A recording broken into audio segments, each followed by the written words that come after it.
Esatto.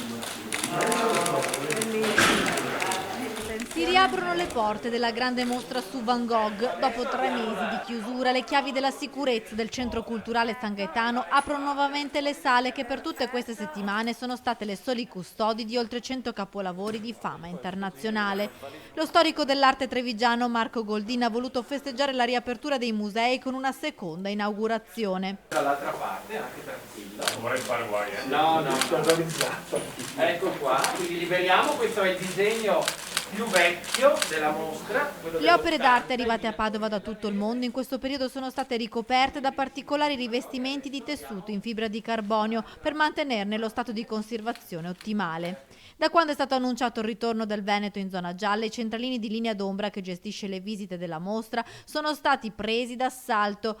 Le norme anti-Covid prevedono infatti l'obbligo di prenotazione e 15 ingressi alla volta con tempi di permanenza regolamentati nelle sale.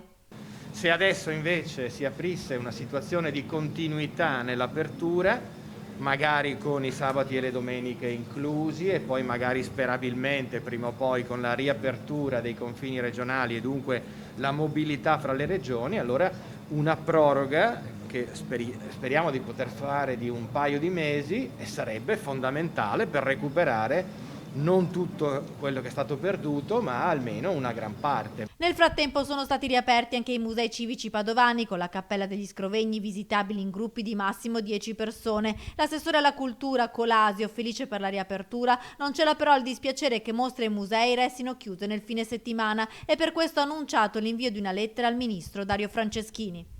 I numeri del lunedì sono gli stessi del sabato e la domenica, quindi la nostra esortazione come amministrazione è di chiedere al Ministro di valutare attentamente che le grandi mostre e i musei devono essere aperti il sabato e la domenica, specie se sussistono le condizioni di programmazione e conseguentemente di sicurezza.